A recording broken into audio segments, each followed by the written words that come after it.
I want to talk to women about their life. I want to talk about more mindset than I've ever talked about before. What does it mean to have a truly delicious life? Get your needs met, speak up, have more of a voice and a choice in your life. What about all those dreams that you used to have when you were 20 and 30, and yet you're living a life where you're possibly putting the obligations or urgencies of other people before your own, and at the end of the day, you've made no time for yourself, and you're like, wait, what? Do I have to keep going like this for another 25, 35 years? When is it going to be my time? Hello, darlings, and welcome to Not Over, Just Different. I'm Natalie Ledwell, and I'm here to share deeply insightful and vulnerable conversations with you from people who are willing to open up and share what their journey's been like, so that you can learn and be inspired to take action in yours. It's never too late to begin again or to see a new perspective. No matter what your dreams or goals are, you'll find inspiration and community here. It's time to rediscover yourself, reignite your passions, and make the next 50 years even more full than the first.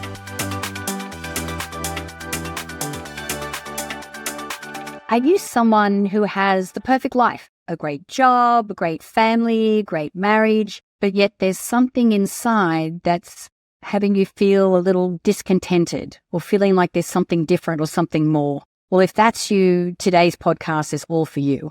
I have my amazing friend Fabienne Fredrickson with me. She's the founder of boldheart.com. She's also host of the Fabienne Show, which is also a podcast of hers. And today we're talking about divine discontent. When you're at this time of your life and you're wanting something different, but feel a little guilty or feeling a little entitled that maybe you're thinking about something, other than what you have now, this podcast is going to help you identify what that is and help you to figure out how to navigate through this time in a way where you don't have to throw the baby out with the bathwater, that you can actually navigate through this next chapter of your life and still have it all. Well, hello everyone, and welcome to the podcast for this week. This week I have my amazing girlfriend, Fabienne Fredrickson. Hello, darling. How are you? I'm so happy to be here. This is going to be fun. And Fabienne is a fellow member of the Transformational Leader Council with me, and she lives in France. She lives in Paris and has a summer house in Provence. Now you know why we're good friends. Anyway, what we're going to be talking about today is something that I think a lot of listeners on this podcast could be dealing with, and that is getting to a certain point in your life and going, I don't know what's really going on right now, but I'm kind of feeling out of sorts. I'm not quite sure which direction to go in or what to do next. And I think that the term that you coin around this is something called divine discontent. So what is that? Here's the thing. When I talk about this, everyone seems to know exactly what I'm talking about, even though they don't necessarily express it or have heard that term. So basically, and it comes from my own journey, it's this idea that on the outside, everything looks good. You're keeping up with the Joneses, you're successful, you've got this amazing life, and yet what used to make you happy isn't making you as happy. Maybe sometimes it's what used to work in your work isn't working the way it used to. You are seemingly, having it all, and yet inside you're wondering, is this all there is to life? There's a bit of you that's running on autopilot. You're feeling less motivation. You're not on your priority list, and something's so off that maybe you're eating a little too much more than you used to. Maybe you're watching a little too much more TV than you're used to. Maybe you're numbing out in other ways, and you're wondering, wow, is this all there is to life? I feel like something else wants to come through me, but I don't know exactly what it is, or maybe I do know what it is, but I haven't given myself permission to express that, to do, be, or have what feels really authentic and therefore really scary. What will people think? How do I know if I can do it? Or it feels like you're going to be burning bridges to be able to go into that, or that you have to throw away the life that you've got or make some massive upheaval in the life that you have to step into that. And I know that, when I was like that at the end of my marriage, I got to the point where I'm just like, I was so numbed out and so unhappy and just thought, well, what could I do to get past this? And my marriage, I'm thinking, I don't think that's an option. until it ended anyway. And I happened to be okay on the end of it. I happened to be okay on the other side of it. So yeah, I think that sometimes we get to that point, and I think because we don't know what that is, or we think that it's going to be too big a leap, that we get immobilized. We just don't know what to do. And then we sit in this place of discontent. And, as we were talking about just before we started the podcast, we get into these unhealthy habits because we don't want to face it or think about it, or we don't understand it. So we just want to numb out. Yeah, there's this fear of change because especially if you've got it good, right? It's not that bad. There are millions, possibly millions of people who would envy your life or be happy with your life. There's some guilt that comes along with it, some shame, some confusion. And you're wondering that there's this restlessness, but you know that you're longing for more. And yet you don't know exactly what it is. Or conversely, you have this thing that you've been pushing down into the water like a beach ball for, let's say 15, 20, 25 years. But you worry, what if this is going to rock the boat? What will people think? Will I still make money? This is crazy. What if I'm cast out from the tribe? So there's this massive fear of change combined with confusion, combined with guilt or shame, or just sometimes it's just easier to just stay where you are and kind of continue going through the motions. Yeah, and that's after a while doesn't become an option anymore either. We're talking about this, I'm thinking about all these, other like well-known examples, like, Eat, Pray, Love. That was one of those situations. Or I don't know if you've watched the new Sex and the City. It's like, I forget what the name of the show is anyway. But the Miranda character, same thing. She's just like, I can't be doing this, and she completely changes her life. I know you were mentioning before that this has been part of your journey. So what did that look like for you? Okay, so it's still part of my journey, by the way. So I'm in the trenches with you in this, but I'm maybe a few steps ahead of maybe somebody who's listening. But for me, so I have Bold Heart Business. I've been a business coach for 25 years, right? Multiple 7 figures. I live in Paris. I live in Provence. I'm sharing it, on purpose to be like, yeah, I've created a really nice life and business for myself. And yet I have this audacity to be like, wait, I feel like there's something more that wants to come through me. Some feeling that there's a calling or a purpose that is deeper. That's why I left the US 8 years ago. I feel like I literally had the perfect life, as you may be experiencing some sort of version of your perfect life. And yet I thought, well, why don't I just go and live in Paris with my husband and my 3 kids just for 1 year? There was this feeling like I'm not where I'm supposed to be yet. And we had it all. And when I got here, I realized like, oh, okay. And yet it still felt like it wasn't fully aligned until I realized there's more I want to do with my work than helping people get from 5 to 6 figures and 6 to 7 figures. There's something deeper that wants to be birthed or come to life. And so I've been really sitting with this for a couple of years thinking, you're absolutely crazy. You're not going to change this, or you're not going to, why would you give up what's already working? But inside it wasn't fully working. And what I realized, Natalie, is that I'd siloed all these different parts of me, listening to my well-intentioned male coaches and masterminds, and really not understanding that I don't just want to do business coaching. I want to talk to women about their life. I want to talk about more mindset than I've ever talked about before. What does it mean to have a truly delicious life? Get your needs met, speak up, have more of a voice and a choice in your life. What about all those dreams that you used to have when you were 20 and 30, and yet you're living a life where you're possibly putting the obligations or urgencies of other people before your own, and at the end of the day, you've made no time for yourself, and you're like, wait, what? Do I have to keep going like this for another 25, 35 years? When is it going to be my time?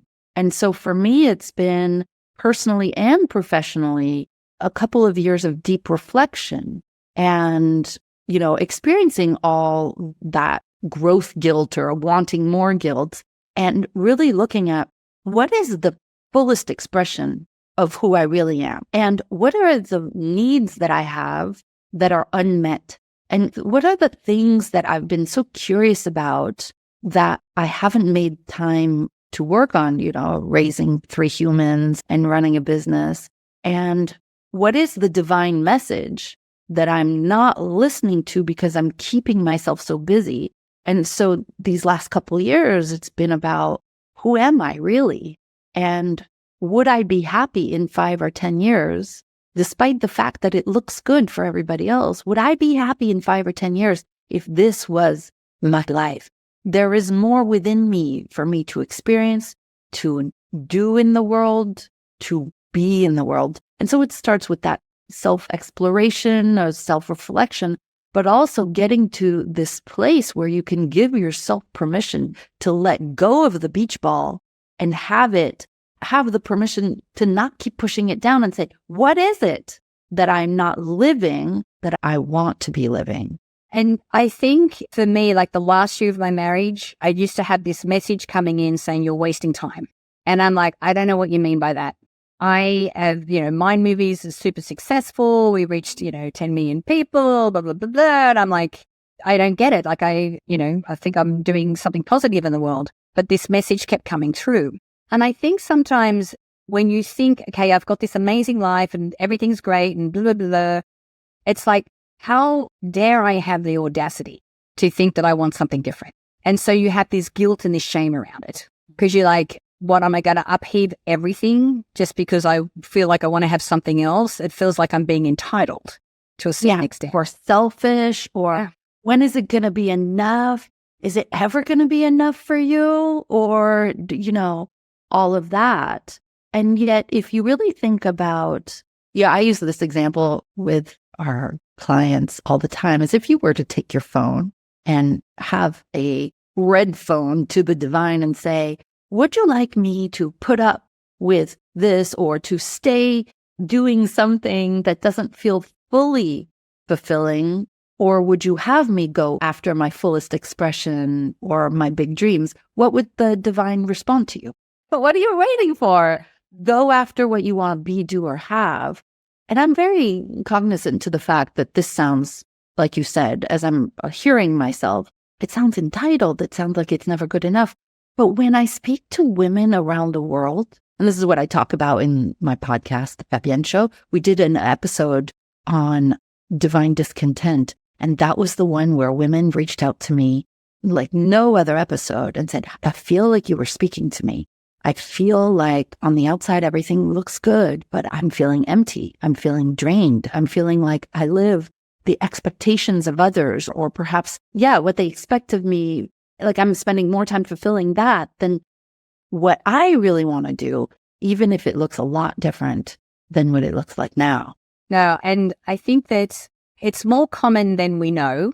And my whole thing too is that, Mind Movies, I've been, we've had the company for 16 years. I've been teasing Law of Attraction for that length of time. And I'm done. Like, it's not that I'm done. Like, I still want to help people. And then this is why we started the Mind Movies Method Coaching Academy, because I'm like, I want to do something different. And then I'm like, but how do I do that in a way that's going to stretch me, but to serve our community? And this is where we came up with the Coaching Academy, because now I'm empowering people to be able to go out and do what I did. I mean, we've reached 10 million people. Like, it's no small thing. And I love to teach, and I love to be able to to empower other people to, have control over their lives to a certain extent and to step into what it is that they want to do. So this is why we did that. But it did take me having some quiet time to kind of really sit down and go, okay, well, what is it that I want to do next? And I think when we sit down and have that inquiry, and I think number one, it's the quality of the questions that we ask. Because if you just go, I don't know what to do next, what do I do? That's not going to get you an answer. Like, I really sit down and go, well, what is my next step? And then thinking about, well, what is it I love to do? And, putting the pieces of those puzzles together. But it's also staying quiet long enough to hear the answer that's coming through. Wow. Yeah. I think is a big deal. And which is why now it's become a daily practice for me. It's like a spiritual practice, because in essence, living your calling fully, and not just in work, your calling in your personal life as well, is a spiritual journey. And I'll say this, I've been for years, maybe 15 years, I taught a 3-day event called the Mindset Retreat. And day one was about dreaming a bigger dream, but it wasn't, basic in that sense. It was really listening to what stirs your soul? What is it that brings you to tears, good or bad? What are the books that you have on your nightstand? What are the conversations that pass time and you don't realize how connected you are to the conversations? Who do you want to be a voice for? What do you want to experience that you haven't? Like for me, moving across the world, or now being on this path of helping women have a voice and a choice. It's beyond what I was doing for business coaching, where I believe that when women make their own money and lots of it, they have a voice and a choice. But really pushing that envelope on a more global level. What is it that you would do for free all day long and feel more filled up than at the beginning of the day? And if asked to do it again the next day, unpaid, you would say, oh, sure, why not? Because you get fed from it. What are these dreams that you had years ago? What is this thing that you're seeing someone else do, whether on social media or a friend of yours, that you're kind of jealous about? And that jealousy points to they're living your dream. All of these questions are how we start with this, unraveling this discontent and get pointed in the right direction. But then step 2 is, where have I stopped and why? Why am I not exploring this? What's getting in the way? What is my mindset or my self-image? What are the beliefs that I have about why I can't have this, why it's impossible, why they won't want that, they won't pay for that, I will be outcast? How are you socialized? And a lot of us women are socialized in the world to put the needs of everybody else before our own, especially as a mother. And that whole inquiry about what's getting in the way of me living the life that where I am the most expressed. And finally, I'm sharing the process in case it helps. And finally, this idea of how do I take bold action? The name of my company is Bold Heart, which means you take your ear to your heart and you listen hard, and then you go take bold action. What does bold action look like? Especially when your courage is tied up with faith, understanding that what if the divine wants you to do this? How can you get courage in doing that thing, knowing that you're not alone, knowing that the more you lean into faith, the more you have, for example, the courage to leave your marriage or to create a new version of your business where everybody would say, but my movies is perfect. Why would you do anything else? Right? And this whole idea that, especially for people like us, when something is a well-oiled machine, we can get bored after a while. We need a new challenge. We need a deeper level of authenticity, just showing up as who we really are. So it's that process of allow yourself to dream a bigger dream. Where are you getting in the way? Why is it not happening for you? And finally, what kind of bold and courageous action can you take to go in the direction of your dreams? That's the process we're talking about with divine redirection. I love that. And the thing is, I think that part of the reason that women may be a little frightened or reluctant to step into an inquiry like that, it's like, but wait a minute, I spent 10 years building this business or building this career and having this relationship, right? I can't just throw that away. And if that is one of the thought processes that you are going through, if you're listening to this podcast, then I encourage you to look at everything that past career, business, relationship, life had for you and go, okay, well, building on that. See, I don't believe that we have one career or one business for our entire lives. And even at our age, I'm not sure how old you are, but I'm 55. I'm happy to going into a new business, a whole new, pivot, vocation, whatever that is. I'm happy to do that. I still feel like I'm at this point in my life where, I'm healthy, I'm sharp, I've got energy, I've got the motivation and the inclination to do something new. So why not? And even if I go into something now, it doesn't mean it's going to be what I'm going to do for the rest of my life. There could be something else that is an iteration after that. And I think that when you go through this process that Fabienne just went through with you, and then, you have some ideas that come out of it, just lean in, just pull that thread a little bit and go, ooh, well, what if? And let's see, and blah, blah, blah, and just kind of lean in that direction. And even though that may not be the direction that you end up on, it's going to lead you to the one that will, for this next chapter. And then who knows how many chapters there will be after that. But I think that if we can be in that place of release and surrender and going, well, I'm open to, what presents and what shows up, then, something completely amazing and spontaneous and beautiful could show up for you if you allow it to come in. Yeah, absolutely. First, it's about having the self-worth to realize that you can have it better, even better. And that doesn't mean that you're not grateful for what you do have.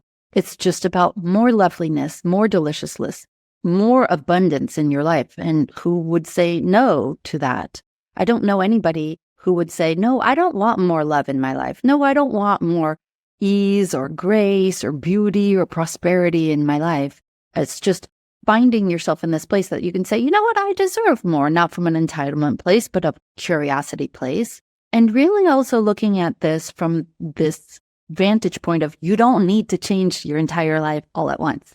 Yes, I picked up my kids, I picked up my husband, and we moved across the world, but it can be a slow transition. It can be an inquiry, like we keep saying, and it's about taking one small step at a time. So as I'm working on, my husband and I took 18 months to map out quietly, just the two of us, what it would look like to unravel how we work with our clients in the US, how, the kids' schools, all the things when we were still living in the US. We took 18 months to reverse engineer that. I've taken the last 2 years to really reverse engineer what is my next thing that I offer in my business on top of the business coaching that doesn't compete with it. And it's been about one little step at a time. Today, I wrote a love letter to my ideal client for this next offering that I'm working on. And this is who you are. And this is what keeps you up at night. And this is what you dream about. And this is why you feel like you can't have it. These are the steps that you need to take. Just even that love letter that took about a half an hour to write, that is just one step closer to this dream. And then putting together the elements of whatever I'm working on, in this case, a membership site, or, what is the next thing that you have to do? You don't have to eat the whole elephant at once. It's just one little tiny, Kaizen, right? Little tiny improvement every single day until you wake up 30 days later or 300 days later, and you're so much closer to it. And that takes the pressure off. I love how you've really taken the pressure off when it comes to how long it's going to take. We've got a lot of time left the rest of our lives, hopefully. And so it doesn't have to be like, right, burn the bridge, here we are, new life, new chapter. It can be a slow process. And it could not just involve you. I love how you said that you and your husband got together and then they're planning this together. They shared the vision of what that might look like. As you know, doubles down the manifestation process. Absolutely, right? Two people's energy go into it, but you could belong to a mastermind group or work with a coach or get together with some friends that want the same dream that you have and just connect again and again. Think and Grow Rich, right? Obviously, just masterminds are putting people's energies into the same common thing, keeping that dream alive and having these touch points where you are reminded of working on that next big dream, whatever that is for you.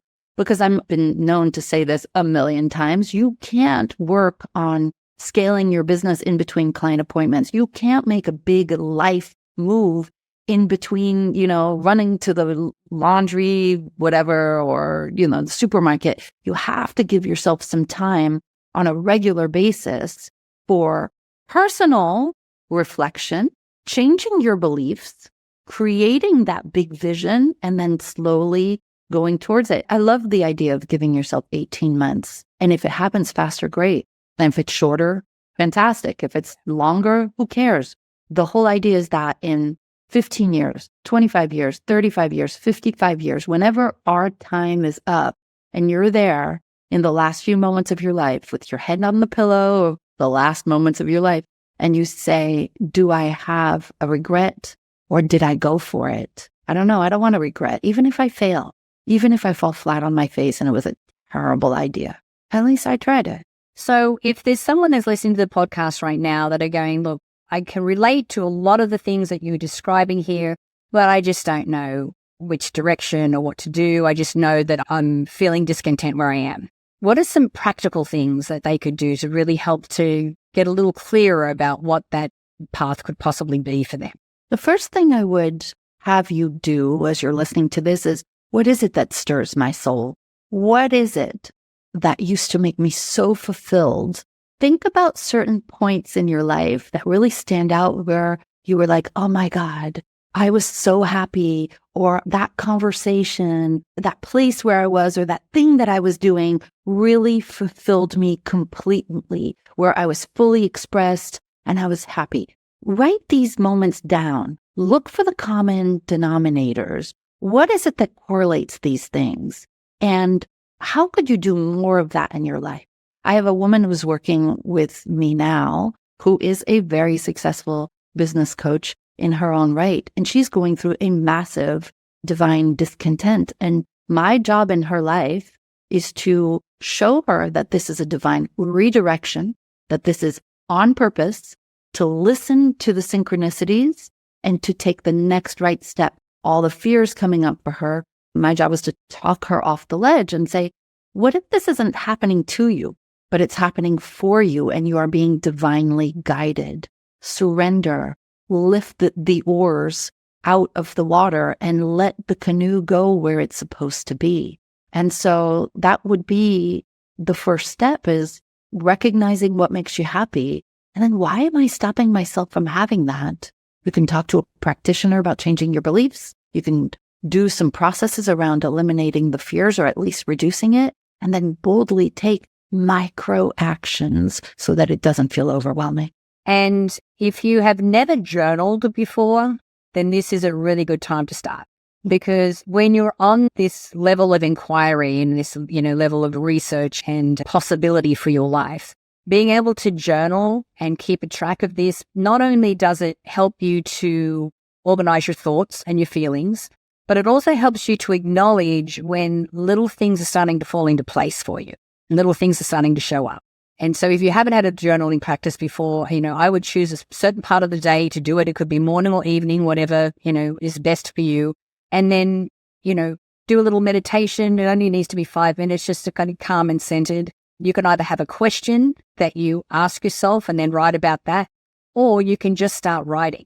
And when you're journaling, the trick is I like to use a pen because I think it comes through a little easier that way, and just write. Don't correct. Don't worry about your grammar. Don't even worry if it makes sense at all. Just start writing. And then what will start to come through will eventually start to make sense. And then not only do you get to, organize your thoughts and so forth and have those acknowledgements, but sometimes that act in itself will create enough space for divine guidance to come through, which is another way for you to open yourself up to figure out, what that next step is. I'm smiling ear to ear because on my desk is this journal. If you're watching the video part of this, it's this blue journal that I only use for this purpose. I have other journals for other things, and this is just my divine discontent into divine redirection or divine alignment journal. And I did just that this weekend. As I just went back to the beginning, what seemed like I was in the messy middle. All of the answers are there. Now it's all collected, all the synchronicities, all the signs, all the ahas. It's like one big divine conversation within one journal. So I love that journaling prompt that you gave, but also keeping it all into just one place. So for anyone that's listening right now, what's something that you would like them to know, or something that, that will help them if they're in this place of inquiry right now, or this place of the unknown, that's going to help them to navigate this part of their life in an empowered way? I think it would be that piece that we touched on just a moment ago, is really looking at your life, and if things are breaking, understand that this is likely the breakdown before the big breakthrough, where the things that you are passionate about are not random. They are your calling. And if there's a point at which you said, oh no, that's not for me, and you're settling, this is the nudge. However scary it may feel, this is the nudge from a bigger source, a higher power, the divine, the universe, God, whatever your label of that is, to keep going in that direction and surrender to what wants to come through you. This is not happening to you. You are being guided. You are being led. Surrender to the process. You don't have to do anything, but just keep the conversation going, whether it's, like I said, with your neighbors or your friends or in a mastermind or with your coach or in your journal. Just keep the conversation going. You don't have to commit to anything, but it's likely happening for you because something absolutely wonderful is on the other side. If you think about, I have 3 kids, there will be contractions in your life before your greatest joy will show up. And in the middle of those types of contractions or breakdowns, you're thinking, oh my God, make it stop. But it is the way for the thing that wants to show up in your life to actually show up. So embrace the discontent, embrace the imposter syndrome, embrace the breakdowns, knowing that everything you want is on the other side, and just allow that curiosity to be alive and just keep stepping in the direction of your passion. Annie, thank you so much for your time today. It's been an absolute gift. And I know that our conversation today is definitely going to be able to help a lot of women and people in general that are listening to this podcast to kind of lean into this new chapter. I love you. Thank you so much. I love you too. Thanks for having me. Thanks for tuning into this episode of Not Over, Just Different. If you felt inspired by this episode, please subscribe and drop a comment below to let us know what you loved. My goal is to reignite the spark that you may think you've lost and cultivate a space where no matter what walk of life you are, you can step into the world with power and confidence. I would love to hear your reviews. It helps us to reach more incredible women like you. So until next time, keep growing, keep striving, and keep believing in the power of your potential. Here's to living your best life now.